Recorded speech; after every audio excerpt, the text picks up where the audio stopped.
ಈಗ ಮಮತಾ ಬ್ಯಾನರ್ಜಿ ಅವರು ಸಿಟ್ಟು ಮಾಡಿಕೊಂಡು ನಾನು ಸ್ಪರ್ಧೆ ಮಾಡ್ಕೊಳ್ತೀನಿ, ನನಗೆ ಯಾರ್ದು ಸಹಕಾರ ಅಗತ್ಯ ಇಲ್ಲ ಅಂತ ಹೇಳುವಷ್ಟರ ಮಟ್ಟಿಗೆ ಬಂದಿದೆ ಅಂತ ಹೇಳಿದ್ರೆ ಈ ಇಂಡಿಯಾ ಅಲಯನ್ಸ್ ಒಂಥರ ಈ ಸೂತ್ರ ಹೇಳಿದಿರೋ ಗಾಳಿ ಪಟ್ಟತಾರನ ಎಲ್ಲಿ ಬೇಕಾದ್ರೂ ಹಾರಾಡ್ಕೊಂಡು ಹೇಗೆ ಬೇಕಾದ್ರೂ ಹೋಗ್ತಿರ್ಬೋದು. ಇಲ್ಲ, ಏನಂದ್ರೆ ಇಂಡಿಯಾ ಮೈತ್ರಿಕೂಟ ಮಾಡಿರೋದೆ ಓಕೆ ಬಹಳ ವಿರೋಧಾಭಾಸ ಇರುವ ಪಕ್ಷಗಳು, ಪ್ರಾದೇಶಿಕ ಪಕ್ಷಗಳು ಸೇರಿಸ್ಕೊಂಡು ಮಾಡುವಂಥದ್ದು. ಬಹಳ ವಿರೋಧಾಭಾಸ. ನಾವು ಎಡ ಪಕ್ಷಗಳ ಜೊತೆ ಸೇರ್ಕೊಂಡು ಕಾಂಗ್ರೆಸ್ ಮೈತ್ರಿ ಮಾಡಿಕೊಂಡು TMC ವಿರುದ್ಧ ಹೋರಾಟ ಮಾಡಿದಂಥದ್ದು. ಓಕೆ ಅಲ್ಲಿ ಆದ ಪರಿಸ್ಥಿತಿ, ಅಲ್ಲಿ ಒಂದು ಸಂಕೀರ್ಣತೆ ಇದೆ, ಒಂದು ಚಿಕ್ಕ ಸಂಕೀರ್ಣತೆ ಇದೆ. ಓಕೆ ಅದನ್ನ ಅಲ್ಲಿನ ಸ್ಥಳೀಯ ನಾಯಕರು ಅದನ್ನ ಬಗೆಹರಿಸ್ಕೋಬೇಕು. ಸಣ್ಣ ಪುಟ್ಟದ್ದು, ಅದು ದೊಡ್ಡ ಮಟ್ಟದ ವಿಷಯದೇನಲ್ಲ. ಓಕೆ ಇದನ್ನ ಅಲ್ಲಿ TMC ಅವರು ಇವತ್ತು ಹೇಳ್ತಾ ಇರ್ತಕ್ಕಂಥದ್ದು, ಮಮತಾ ಬ್ಯಾನರ್ಜಿ ಇವತ್ತು ಹೇಳಿಕೆ ಕೊಡ್ತಾ ಇರ್ತಕ್ಕಂಥದ್ದು, ಅದೇನು ಇಂಪ್ಯಾಕ್ಟ್ ಆಗಲ್ಲ. ಯಾಕಂದ್ರೆ ಅವ್ರದ್ದು ಒಂದೇ ಗುರಿ ಇರೋದು ಬಿಜೆಪಿಯನ್ನು ಸೋಲಿಸಬೇಕು.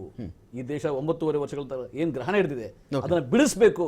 ಅದೊಂದೇ ಗುರಿ ಕಾಂಗ್ರೆಸ್ಗೂ ಇರೋದು ಅಷ್ಟೇ, TMC ಇರೋದು ಅಷ್ಟೇ, ಆಮ್ ಆದ್ಮಿ ಪಕ್ಷಕ್ಕೂ ಇರೋದು ಅಷ್ಟೇ. ಓಕೆ ನಮ್ದೆಲ್ಲರದು ಏನೇ ಸಣ್ಣ ಪುಟ್ಟ ವ್ಯತ್ಯಾಸಗಳಿದ್ರು, ಭಿನ್ನಾಭಿಪ್ರಾಯಗಳಿದ್ರು, ಗುರಿ ಒಂದೇ ಇರೋದ್ರಿಂದ ನಾವು ಒಂದು ಕಾಮನ್ ಅಜೆಂಡಾ ಇಟ್ಕೊಂಡು ಕಾಮನ್ ಮಿನಿಮಮ್ ಪ್ರೋಗ್ರಾಮ್ ಇಟ್ಕೊಂಡು 2 ರಾಜ್ಯಗಳಲ್ಲಿ ಒಕ್ಕೂಟಕ್ಕೆ ಗ್ರಹಣ ಹಿಡಿಯೋ ಲಕ್ಷಣ ಕಾಣಿಸ್ತಾ ಇದೆಯಲ್ಲ.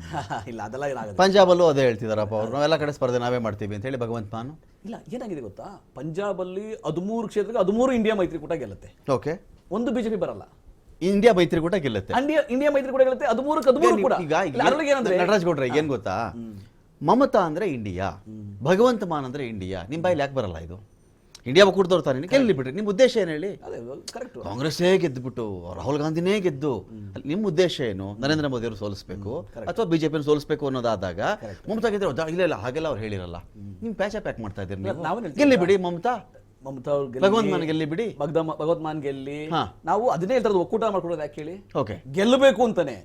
ಅವರು ಗೆಲ್ಲ ಸಾಮರ್ಥ್ಯ ಇರೋದಕ್ಕಿಂತ ನಮ್ಮ ಜೊತೆ ಸಹಕಾರ ನನಗೇನು ಬೇಕಾಗಿಲ್ಲ ರೀ ವೆಸ್ಟ್ ಬೆಂಗಾಲ್ ಅಲ್ಲಿ ಅಂತ ಅವ್ರು ಹೇಳ್ತಾರೆ. ಮಮತಾ ಅಲ್ಲಿನ ಸ್ಥಳೀಯ ನಾಯಕರುಗಳು, ಕಾಂಗ್ರೆಸ್ ನಾಯಕರುಗಳು ಅವ್ರ ದಿನ ಹೇಳಿಕೆಗಳು ಕೊಡ್ತಾ ಇರ್ತಾರಿಂದ ಪರಸ್ಪರ ಹೇಳಿಕೆಗಳು ಆಗಿದೆ. ಅದು ಪರಸ್ಪರ ಹೇಳಿಕೆಗಳು ಒಂದ್ ಸೈಡ್ ಏನಾಗಿಲ್ಲ, ಪರಸ್ಪರ ಹೇಳಿಕೆಗಳು ಹಂಗಾಗಿದೆ. ಆದ್ರೆ ರಾಹುಲ್ ಗಾಂಧಿ ಅವರು ಸ್ಪಷ್ಟವಾಗಿ ಹೇಳಿದ್ದಾರೆ, ಸಣ್ಣ ಪುಟ್ಟ ಇರುಸು ಮುರುಸಿನ ವಿಷಯಗಳು ಇರ್ಬೋದು, ಆದ್ರೆ ನಾವು ಕಾಂಗ್ರೆಸ್ ರಾಹುಲ್ ಗಾಂಧಿ ಯಾತ್ರೆ ವೆಸ್ಟ್ ಬೆಂಗಾಲ್ಗೆ ಹೋಗೋದೇ ಮಮತಾ ಅವ್ರಿಗೆ ಗೊತ್ತಿಲ್ಲ, ಇನ್ಫಾರ್ಮ್ ಮಾಡಿಲ್ಲ. ಇದು ಅಲಯನ್ಸ್ ಅವ್ರು ಮಾಡೋ ಕೆಲಸನ ಇದು ಅಂತ. ಇಲ್ಲ, ನಾವೇನ್ ಗೊತ್ತಾ, ನಾವು ಲೋಕಸಭಾ ಚುನಾವಣೆಗೆ ಮಾತ್ರ ನಾವು ಮೈತ್ರಿ ಮಾಡ್ಕೊಂಡಿರೋದೇ ಹೊರತು ಕಾಂಗ್ರೆಸ್ನ ಎಲ್ಲಾ ಕಾರ್ಯಕ್ರಮ ಅಥವಾ ಒಂದು ಮೂವ್ಮೆಂಟ್ಗೆಲ್ಲಾನು ಮಾಡ್ಕೊಂಡಿಲ್ಲ. ಆದ್ರೂ ಕೂಡ ಒಂದು ಸೌಜನ್ಯಕ್ಕೆ ಯಾತ್ರೆ ಲೋಕಸಭೆಗೆ ತಾನೇ ನಡೀತಿರೋದು, ಸೌಜನ್ಯಕ್ಕೆ ಒಂದು ಗೌರವಯುತವಾಗಿ ಎಲ್ಲರಿಗೂ ಮಾಹಿತಿಯನ್ನು ಕೊಟ್ಟಿದ್ದಾರೆ. ರಾಹುಲ್ ಗಾಂಧಿ ಅವರು ಇದು ದೊಡ್ಡ ಯಾತ್ರೆ ಮಾಡಿರ್ಬೇಕಾದ್ರೆ ಕನ್ಯಾಕುಮಾರಿಯಿಂದ ಕಾಶ್ಮೀರ, ನಿಮ್ಮ ಅಲಯನ್ಸ್ ಒಬ್ಬ ಪ್ರಮುಖ ನಾಯಕಿ ಸುಳ್ಳು ಹೇಳ್ತಾ ಇದ್ದಾರೆ. ಈಗ ಸುಳ್ಳು ಹೇಳ್ತಾ ಇಲ್ಲ, ಮಿಸ್ಕಮ್ಯುನಿಕೇಶನ್ ಇರ್ಬೋದು ಅದರೊಳಗೆ, ನಾ ಇಲ್ಲ ಅಂತ ಹೇಳಲ್ಲ ಅದರೊಳಗೆ.